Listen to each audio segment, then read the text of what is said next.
Graça e paz, queridos. Eu quero dar boas-vindas a vocês de novo na nossa nova EBD, esse novo formato de EBD. E hoje a gente vai estudar a carta aos Filipenses. E eu quero começar justamente lendo uma saudação de Paulo, que ele faz aqui aos Filipenses, no capítulo 1, no versículo 2. Que a graça e a paz de Deus, nosso Pai, e do nosso Senhor Jesus Cristo estejam com vocês. Amém. Nós vamos orar pedindo essa graça de Deus para a nossa vida nesse momento. Paizinho, Deus querido, nós queremos agora, ó Pai, pedir a Tua graça, pedir a Tua direção, Senhor, para esse estudo que nós vamos fazer agora, Pai Santo. Ministra ao nosso coração, ministra ao coração de quem está ouvindo, de quem ainda vai ver, vai ouvir, que nós possamos aprender com o apóstolo Paulo, com as recomendações que ele nos traz nessa carta tão preciosa, Pai. Abençoe a vida de cada um, em nome de Jesus. Amém. Falando de Filipenses, a gente vai começar primeiro, vou falar um pouquinho da cidade de Filipos, depois um pouquinho da igreja, de como começou essa igreja, e depois entrar de verdade nas recomendações que Paulo nos dá nessa carta de Filipenses, na carta que ele escreveu à igreja que ficava em Filipos. Filipos era uma cidade que ela foi conquistada por Filipe II, por isso esse nome, ele deu esse nome de Filipos. Filipe II, ele veio a ser o pai de Alexandre o Grande, que a gente já ouviu na história, muitas histórias sobre o Alexandre o Grande, que realmente existiu, e ele era filho de Filipe II, que foi quem conquistou essa cidade. Ele a conquistou em 358 a.C., e depois, no ano de 108 a.C., essa cidade ela passa ao domínio romano. Então ela vira praticamente uma colônia romana, dominada por romanos, só que também muitos dos habitantes dessa cidade eram descendentes de soldados romanos, que tinham muitas batalhas ali em volta, e eles acabaram depois ficando por ali, constituindo famílias. E então esses eram os habitantes dessa cidade de Filipos. E esses habitantes, eles tinham, os filipenses, como colônia romana, inclusive essa colônia ela era conhecida como uma pequena Roma. E eles tinham algumas prerrogativas, eles tinham alguns privilégios, por ser considerado uma colônia de Roma, por ser uma pequena Roma, eles tinham alguns privilégios. Por exemplo, eles não pagavam imposto, nem o imposto individual, imposto sobre a terra, isso era privilégio por ser uma colônia de Roma. E eles tinham direito de comprar, direito de vender livremente. E a lei romana também dava proteção aos habitantes de Filipos, aos filipenses. É nesse contexto que começa a existir a cidade a igreja dos filipenses em Filipos. Aqui é uma foto de como a cidade de Filipos é hoje. Hoje ela é só ruínas.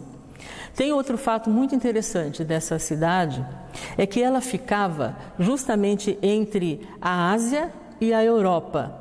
E ela tinha assim uma localização privilegiada. Quem ia da Ásia para a Europa ou vice-versa passava por ali. Então o comércio era muito bom. Foi a primeira cidade também da Europa a receber o Evangelho. Isso é um marco importante, é um marco bastante interessante para a gente saber. A primeira. Quando Paulo escreve aos Filipenses, ele está preso em Roma. E essa carta ela tem 4 capítulos. É claro que na época não foi escrita como capítulos, era uma carta com formato de carta. E ela tem 104 versículos. Dentro desses 104 versículos, nós vamos ver 51 vezes o nome de Jesus. É uma carta pequena, só que o nome de Jesus é citado 51 vezes. É uma informação também importante para a gente saber. O autor da carta é Paulo.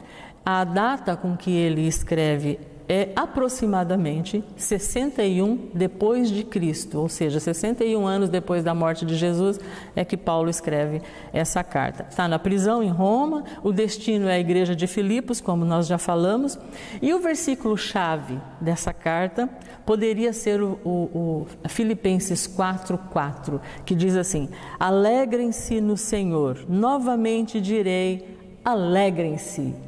Aliás, essa carta ela é conhecida como a carta da alegria, porque Paulo, além de falar muitas vezes sobre alegria, gozo, regozijo, dá a impressão que ele escreve também com alegria.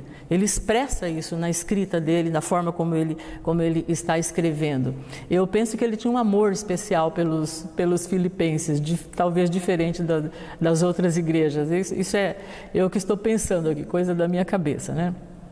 Mas eu vou falar um pouquinho como que começou a igreja. Falamos um pouquinho da cidade, vamos falar um pouquinho como começou a igreja. Lá em Atos 16 é que fala como começou essa igreja, como nasceu essa igreja, a igreja de Filipos. Paulo, Silas e seus companheiros, eles não tinham, a intenção deles não era chegar a Filipos na segunda viagem missionária dele. Aí ele vai com intenção de ir para outro lugar e o Espírito de Jesus fala para ele através de uma visão. Ele vai dormir e ele tem uma visão, e nessa visão um homem aparece para Paulo e fala assim: olha, passa a Macedônia e ajuda-nos. Imediatamente, a palavra fala lá em Atos 16, depois você pode conferir que imediatamente Paulo entendeu que era o Espírito Santo, o Espírito de Jesus falando com ele, e aí ele fala: não, então nós vamos atender. E aí eles vão para outra cidade, depois eles vão para Troade e depois eles chegam em Filipos. Chegando em Filipos, eles ficam alguns dias. A palavra de Deus em Atos 16 fala isso, que eles ficaram alguns dias lá. E eles, Paulo, Silas, eles vão procurar um lugar para orar, um lugar mais afastado, um lugar mais tranquilo. A gente entende que era uma cidade grande, era uma cidade bastante movimentada. Então ele vai procurar um lugar mais tranquilo para orar.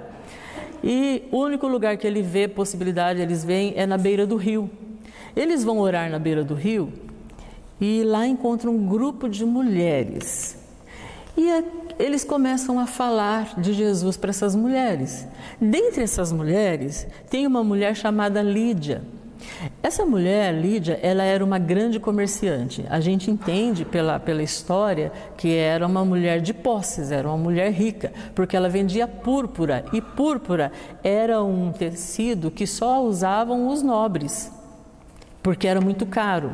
Na verdade, a púrpura não é o tecido. A púrpura é um tipo de coloração que se colocava no tecido. Só que como essa coloração ela é tirada de um crustáceo que fica muito no fundo do mar, tinham dificuldade de pegar e de tirar essa coloração. Então ela só era colocada em tecidos caros, tipo seda e linho, que eram os tecidos mais caros da época. Então ela vendia para as pessoas que podiam comprar, que os pobres não podiam. Então a gente entende que ela era uma grande comerciante. E ela não era de Filipos. Ela estava ali, morava ali por causa do comércio, mas ela era da Ásia. Lídia era da Ásia. E ela está com esse grupo de mulheres e elas ouvem falar de Jesus através de Paulo, Silas. E quando elas ouvem, elas entendem, elas já eram tementes a Deus, mas aí elas entendem, se rendem e são batizados. E Lídia, depois a palavra fala em Atos 16 que ela e toda a sua casa foi batizada. Então eu quero entender aqui que os primeiros membros da igreja de Filipos, Filipenses, os primeiros membros foi Lídia e toda a sua casa. Mas daí acontece um fato interessante que a gente precisa entender para saber como que começou essa igreja. Paulo e Silas, eles andavam falando de Jesus ali na cidade. E tinha uma moça que ela era possessa, tomada por um espírito maligno, e ela fazia adivinhações. Então tinha os patrões dela que a exploravam com essas adivinhações, eles ganhavam dinheiro com isso. E ela começou a importunar Paulo. Ela falava: eis aí o servo de Deus, mas ela falando isso em nome desse espírito, esse espírito que falava por ela, o espírito maligno que falava por ela. Aí Paulo ouviu isso algumas vezes, depois ele tomou a iniciativa, em nome de Jesus, ele expulsou o demônio dela. Quando ele faz isso, os donos, os senhores dela ficaram muito bravos. E aí levaram Paulo e Silas para as autoridades. Quando eles levaram, Paulo e Silas tiraram a roupa deles e os açoitaram e jogaram eles na prisão. Quando eles são jogados na prisão, é muito interessante, queridos, eles estavam lá presos, provavelmente presos pelos pés, com uma grande madeira que prendiam os pés, e eles estavam cantando na prisão. Eu acho fantástico saber disso, né? Ali sofrendo e segundo o que a gente lê em Atos 16, eles apanharam muito, mas eles estavam ali cantando. E quando eles estavam cantando, já tarde da noite, aconteceu um terremoto e as correntes, os cadeados foram quebrados e eles ficaram livres. Quando o carcereiro viu aquilo, queria se matar, porque assim eles estavam sob a tutela, o cuidado daquele carcereiro, né? E ele dormiu, não viu muita coisa que aconteceu, mas quando ele viu tudo aquilo, ele pegou a espada e ele ia se matar. No que ele ia se matar, Paulo falou para ele assim: olha, não faça mal a você, nós estamos todos aqui. Quando o carcereiro viu tudo isso, ele entendeu que ali tinha algo a mais, ali tinha a mão de Deus, glória a Deus por isso. Ele entendeu isso, e aí ele falou para Paulo assim: olha, o que eu posso fazer também para ser salvo? Aí Paulo falou para ele o que ele tinha que fazer para ser salvo: crer no Senhor Jesus e será salvo tu e a tua casa, você e a tua casa. E foi o que aconteceu, ele creu, depois ele também e a sua família também foram batizados. Então esses são os primeiros membros da igreja de Filipos. Eu acho importante a gente saber disso, como começou essa igreja. Esses foram os primeiros. Tem um detalhe interessante que quando o carcereiro se converte, no dia seguinte as autoridades mandam um recado para o carcereiro: liberta esse povo aí, tá? Aí Paulo fala assim: não, pera lá, nós somos cidadãos romanos, e os cidadãos romanos eles tinham algumas prerrogativas, e aí as autoridades ficam preocupadas. Paulo fala assim: vocês não vão agora simplesmente açoitou a gente, prendeu a gente, agora vai mandar a gente embora? Não é assim também. Aí Paulo fala isso para eles, e eles têm que vir, as autoridades têm que vir para libertar Paulo e entender que eles eram cidadãos romanos, e eles ficaram com muito medo disso, as autoridades ficaram com medo. Mas aí a gente fica pensando, por que Paulo não usou as prerrogativas de cidadão romano, o privilégio de cidadão romano antes de ser açoitado, antes de ser preso?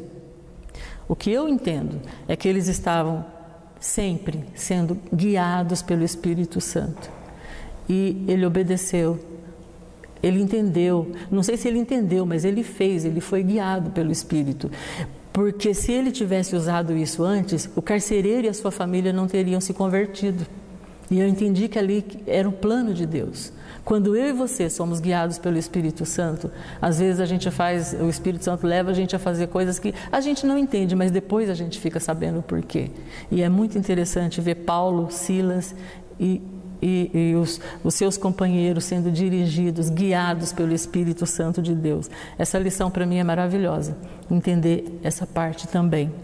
Se a gente fosse colocar Filipenses numa sentença, seria essa: Paulo incentiva a igreja de Filipos a viver alegre e em unidade no serviço de Cristo, contrastando com alguns conflitos internos.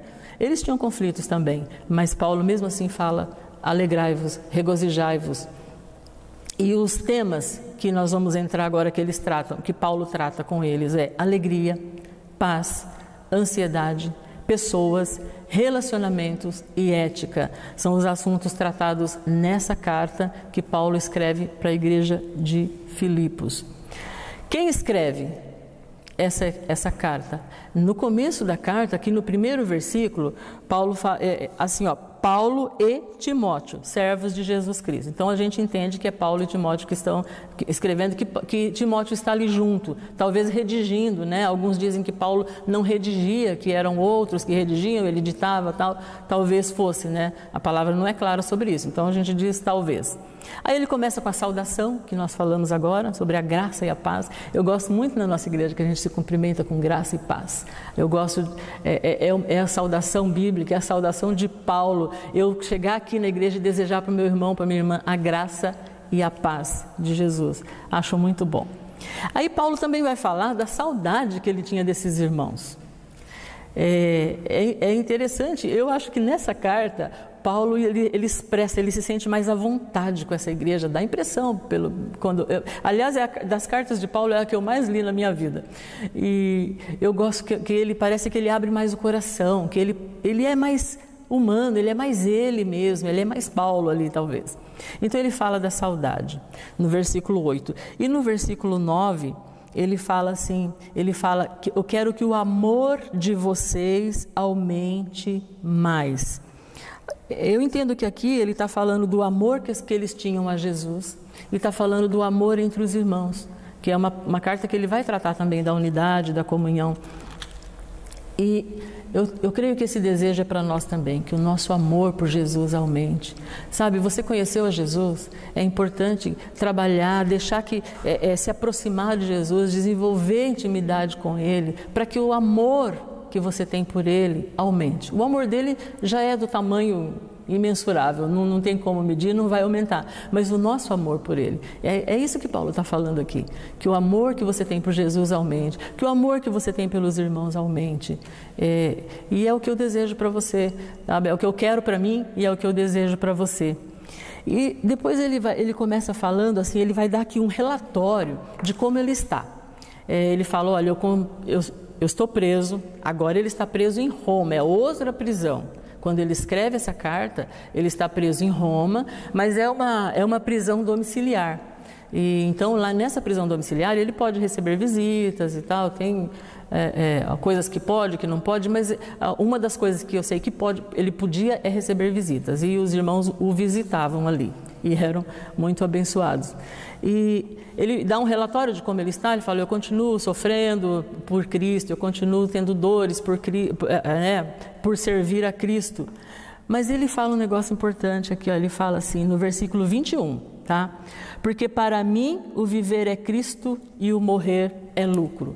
Ele fala assim, eu sei que vocês estão preocupados comigo, mas eu estou bem. Se eu morrer, eu estou com Cristo. Se eu viver, eu vivo para Ele. Então, para mim, está tudo bem. Eu fiquei pensando, né, esse momento que a gente está vivendo, tem muita gente com medo exagerado. A gente tem que ter medo, mas o medo assim, que leve a gente a se cuidar. Passar disso, não. Né? Tem gente que está com tanto medo, e da pandemia, do vírus, da economia, do emprego. Quem confia em Deus não tem motivo para ter medo. Eu preciso me preocupar e fazer a minha parte, mas medo eu não preciso. Preciso ser como Paulo, né? E entender que Jesus é o meu Senhor, Ele está no controle da minha vida. Já no capítulo 2, nós podemos ver que Paulo, ele começa falando da unidade, ele fala do amor fraterno e ele fala da humildade. São coisas meio difíceis de trabalhar na nossa vida. A unidade, ele começa falando que ela só vai existir se tiver o mesmo modo de pensar. Mas ele não está falando que é para todo mundo ser robozinho e pensar da mesma forma. Não é isso que ele está falando. Ele fala assim, se vocês tiverem o mesmo modo de pensar, em Cristo, eu penso em Cristo, meu irmão pensa em Cristo. E aí a gente tem unidade aqui, porque nós estamos unidos em Cristo. É isso que ele está falando aqui. Ele não está falando que todo mundo tem que ser do mesmo partido político, todo mundo tem que gostar da mesma cor. Não é isso. Ele está falando que eu tenho que ter o mesmo modo de pensar segundo a palavra de Deus. E a palavra de Deus nos leva a pensar em Cristo Jesus. E é disso que ele está falando. Quem é capaz de unir, de trazer a unidade, o amor fraterno, é Jesus Cristo. Para mim, para você e para a nossa vida, para a nossa igreja. E ele fala uma coisa muito interessante, no versículo 3, Olha só, não façam nada por interesse pessoal ou por vaidade, mas por humildade, cada um considerando os outros superiores a si mesmo, não tendo em vista o que é somente seu, dos seus próprios interesses, mas também o que é dos outros. Ele está falando para a gente respeitar os outros. Ele está falando para eu não buscar o meu interesse só, pessoal, mas eu pensar no bem do coletivo, pensar no bem da igreja, pensar no bem de todos e não ser egoísta, querer que o meu ponto de vista prevaleça. Isso é muito importante para que a família vá bem, eu não bater o pé com o meu ponto de vista, para que a igreja vá bem, nenhum irmão, nenhuma irmã bater o pé com o seu ponto de vista. O meu ponto de vista não tem que prevalecer, tem que prevalecer o ponto de vista de Jesus Cristo. Se eu e você estivermos ligados em Jesus, a gente pode até pensar diferente, mas a gente vai conseguir conviver. E conviver bem, vai haver unidade, vai haver amor fraterno, vai haver respeito, eu vou considerar o irmão. É interessante, irmãos, que tem uma área que eu domino um pouco, eu sei um pouco dela. Tem outra área na vida que a minha irmã sabe um pouco mais daquela área. Tem outra área que nem eu nem ela, mas outra pessoa sabe um pouco mais. Eu acho fantástico, sabe, essa colcha de retalho que é a igreja. E Paulo está reconhecendo isso, mas ele está falando, para que a coxa de retalho, né, eu que estou falando da coxa de retalho, ele não fala, tá? Mas para que ela seja realmente uma coxa, tem que pegar um pedaço vermelho, unir com um pedaço azul, unir com outro pedaço, cada um de tamanhos diferentes, de formas diferentes, e todas fazem parte todos os pedaços fazem parte desse mesmo todo, que é essa coxa. A igreja também é assim, porque estamos unidos em Cristo, pensando nele, pensando na obra dele, pensando no trabalho dele. Paulo fala isso de uma forma muito interessante. Agora, no versículo 14 do capítulo 2, ele pega no pé da gente, né? Façam tudo sem murmurações nem discussões. Olha, eu confesso que isso aqui é meio sério para mim, eu entendi Deus falando comigo. A questão de murmurar. Porque a gente parece que acostuma a murmurar, né? A gente tem prática de murmurar, acaba virando vício murmurar. E Paulo está falando que ele está dando um conselho lá para os filipenses, mas é para mim e para você também. Se você está murmurando, é melhor repensar, porque a palavra de Deus está nos dizendo para a gente não fazer nada com murmuração. Não é que eu posso murmurar um pouquinho daquela coisa, um pouquinho daquele assunto, um pouquinho naquele momento. Não é isso. A palavra de Deus está falando para a gente não murmurar em situação nenhuma. Então fica aqui um recadinho de Deus, o Espírito Santo tem falado isso comigo e eu queria transmitir isso aqui para que todo mundo pensasse nisso. A questão de nunca murmurar, por nada, por motivo nenhum. Bom, entramos no capítulo 3. No capítulo 3, Paulo começa falando também de alegrar.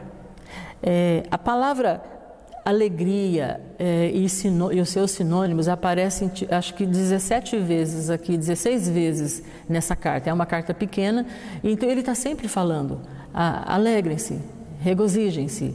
E ele está falando aqui de novo no capítulo 3, para que, olha, no comecinho do primeiro versículo ele fala assim: quanto ao mais, irmãos meus, alegrem-se no Senhor. Escrever de novo as mesmas coisas não é um problema para mim e é segurança para vocês. Ele sabe que ele está se repetindo, que ele está falando alegrem-se, alegrem-se, alegrem-se. Eu acho que esse recado, esse recado é para mim e para você também. Vamos nos alegrar? Vamos nos alegrar? Vamos nos alegrar? A gente sofre as pressões das coisas da vida, a gente sofre com problemas, a gente sofre às vezes com falta de dinheiro, às vezes com problemas de saúde e tudo mais. Mas nós temos um motivo maior da alegria, que é Jesus. E quando a gente entende isso, aceita, começa a querer viver alegre, mesmo com o problema, mesmo com a dificuldade, a gente ainda pode ser alegre, a gente ainda pode se alegrar, aleluia. É por isso que eu gosto demais da carta aos Filipenses, porque Paulo ele fala que ele apanhou, que ele continua apanhando, ele continua sofrendo, mas ele está alegre e ainda continua exortando os outros para que sejam alegres. E depois ele fala, que ele prossegue, para crescer e continuar crescendo. É muito interessante. Paulo conhecia Jesus, ele sabia quem era Jesus, assim como nós sabemos quem é Jesus. Jesus é nosso Salvador, Jesus é Filho de Deus, Jesus é Deus encarnado, Jesus é o meu Senhor, Jesus é o Senhor da minha vida, Jesus é a minha alegria. Ele sabia disso, mas ele fala para a gente conhecer e continuar conhecendo, continuar crescendo, não pode parar. Se você recebeu a Jesus, conheceu a Jesus e tudo bem, já conhecia Jesus, já entreguei minha vida a Ele, estou salvo. Se entregou a vida a Jesus, está salvo, sim. Mas a exortação aqui é para a gente continua conhecendo, sabe por quê? Porque Jesus tem muito mais para você conhecer, muito mais dele, é inesgotável. Se você quiser continuar conhecendo a Jesus, você vai com Ele aprender cada dia uma coisa nova, você vai com Ele cada dia crescer, você vai com Ele cada dia continuar crescendo. Isso é tremendo, é maravilhoso, isso não esgota. Eu não posso falar, eu já conheci. Não, eu não conheci. Eu conheci e estou conhecendo, eu prossigo conhecendo. Mas tem uma situação interessante. Lá no versículo 17 ainda do capítulo 3, ele fala assim, 17 do capítulo 3. Entretanto, mesmo que eu seja oferecido como libação sobre o sacrifício e serviço da fé que vocês têm, fico contente e me alegro. De novo, contente e alegro com todos vocês.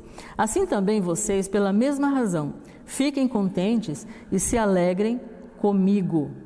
Ele está de novo falando para a gente se alegrar e ficar contente.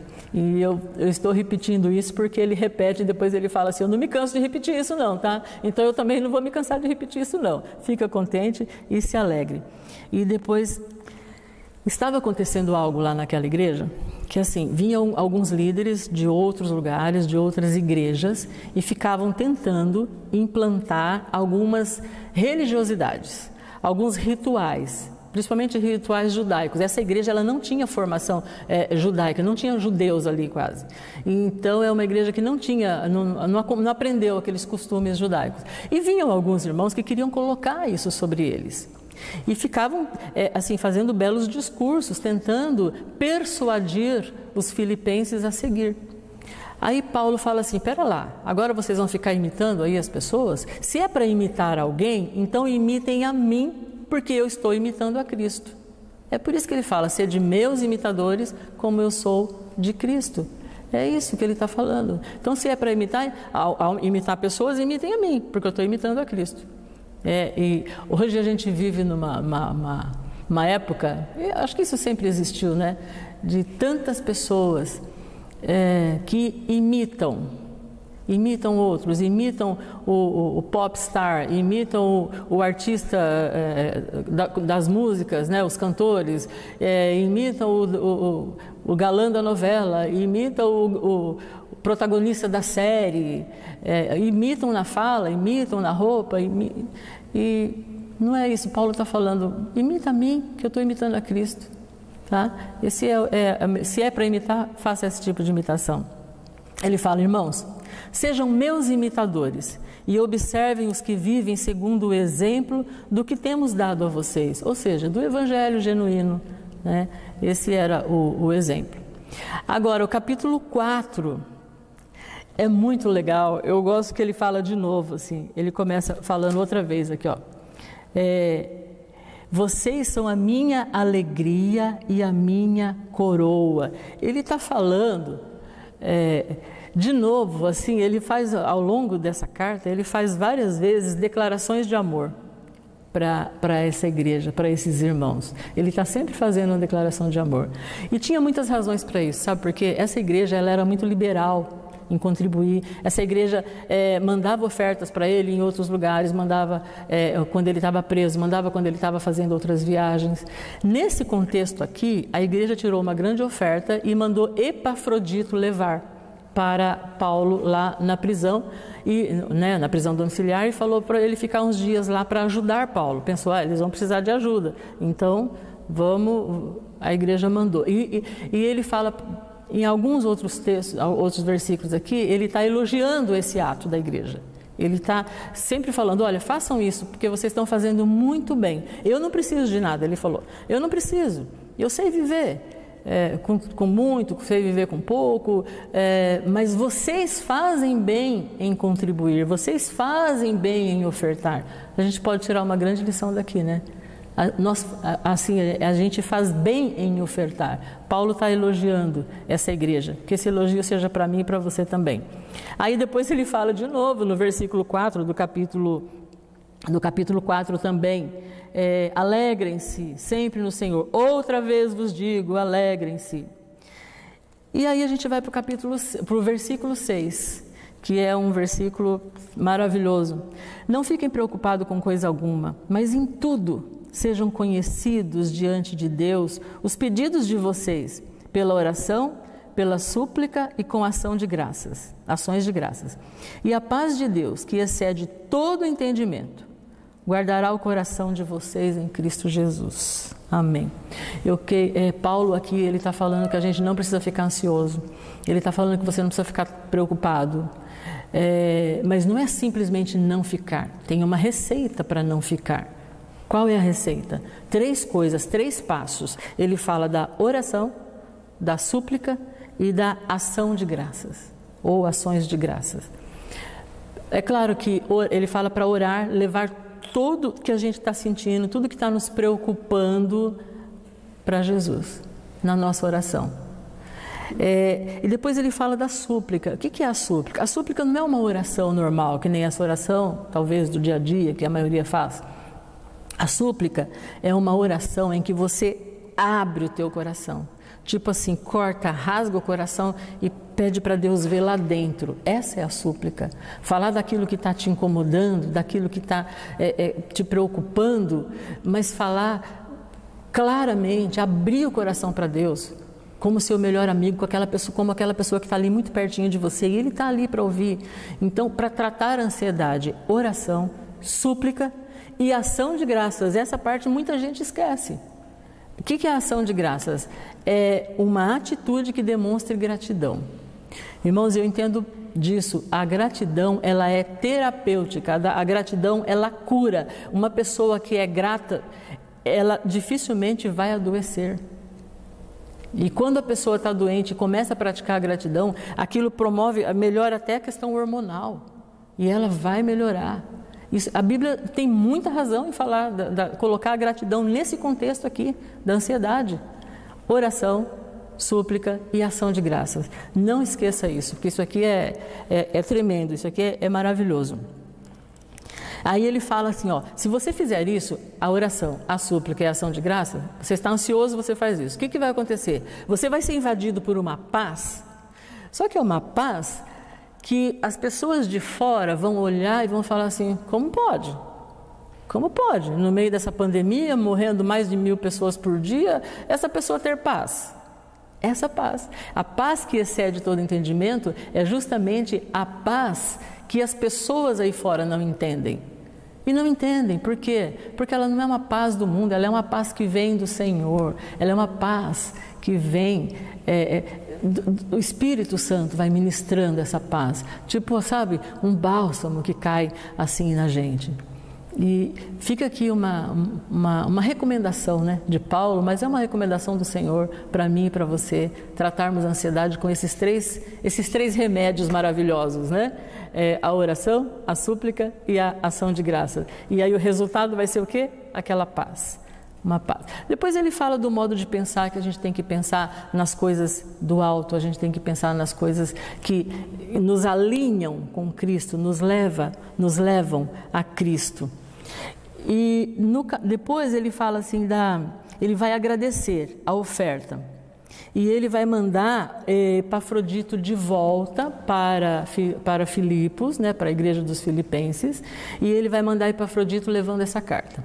É interessante ver, sabe o que significa Epafrodito? A gente fala, é até ruim de falar, é um nome grande, é um nome complicado, mas Epafrodito significa adorador de Afrodite. Por quê? Provavelmente os pais deles eram devotos de Afrodite quando ele nasceu. Só que pela glória, pela graça de Deus, ele se converte. e ele vem a ser um servo do Senhor e está inclusive ajudando Paulo e ajudando a igreja nesse ministério.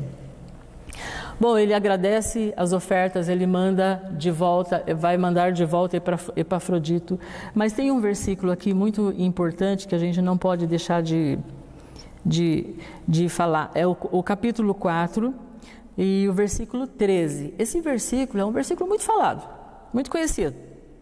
Tudo posso naquele que me fortalece. Sabe, eu vejo esse versículo sendo usado fora do contexto.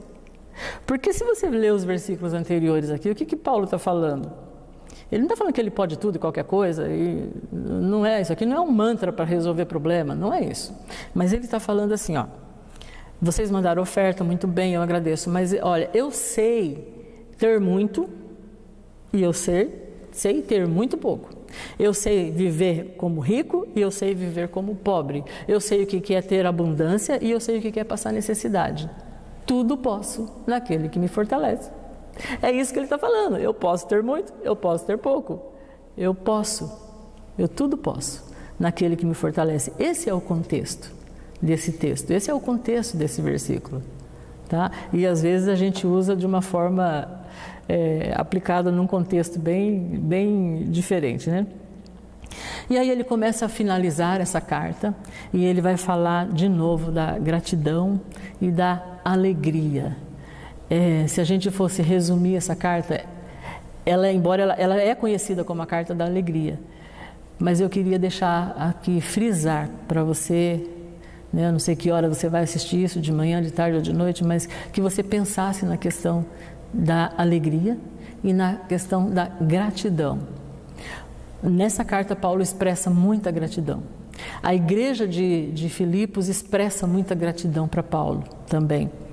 E então a gente entende que é algo de Deus. E é algo de Deus tanto para mim quanto para você. É algo que a gente precisa praticar, é algo que vai fazer bem para a minha vida, vai fazer bem para a sua vida. Que a gente seja realmente praticantes da alegria. Porque eu falei praticantes da alegria, eu não falei equivocado, porque a gente pode praticar a alegria.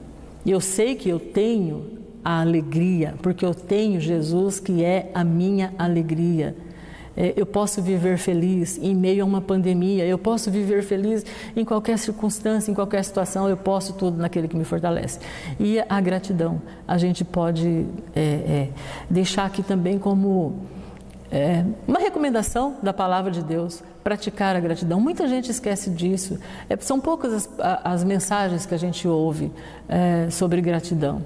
Mas eu quero dizer para você, a gratidão traz saúde, a gratidão melhora a nossa espiritualidade, a gratidão melhora a nossa vida física, melhora a nossa vida com Deus, a gratidão melhora a nossa vida com as pessoas. E falando da gratidão, para fechar aqui, quando a palavra fala em ação de graças, ela está falando de uma atitude, não está falando só de falar, ó irmão, muito obrigado, não é isso. E eu já vi pessoas que falam assim, eu sou grato a Deus por fulano. Tudo bem, você é grato a Deus, mas vai lá no fulano e fala, ó, eu sou grato pela sua vida, eu sou grato pelo que você me fez. Isso é importante, isso é interessante. É isso que Paulo faz nessa carta aqui também, dos Filipenses. Ele está sendo grato de uma forma prática, ele está mandando uma carta expressando gratidão, expressando elogios. Uma forma também de demonstrar gratidão talvez seja expressar elogios. E isso faz muito, muito bem para a minha vida e para a sua vida. E eu quero finalizar com a saudação que Paulo finaliza essa carta também. Ele fala assim, ó, a graça do Senhor Jesus Cristo esteja com o espírito de vocês. Amém, aleluia. Eu desejo que a graça do Senhor Jesus Cristo esteja com o espírito de vocês, hoje e sempre, e que o Senhor nos dê a graça de a gente praticar isso pouco que a gente ouviu. Amém? Glória a Deus pela sua vida. Senhor, eu peço a Ti, Senhor, que essa palavra, que o Senhor possa completar nos corações aquilo que possa ter faltado. Eu peço a Tua graça, Senhor, a graça do Senhor Jesus, sobre cada um que está ouvindo, que vai ver, que vai ouvir. Ó Paizinho, trabalha na vida de cada um e na minha vida, porque eu quero realmente praticar essas coisas, Pai. Não quero que sejam só palavras, Deus. Em nome de Jesus. Amém.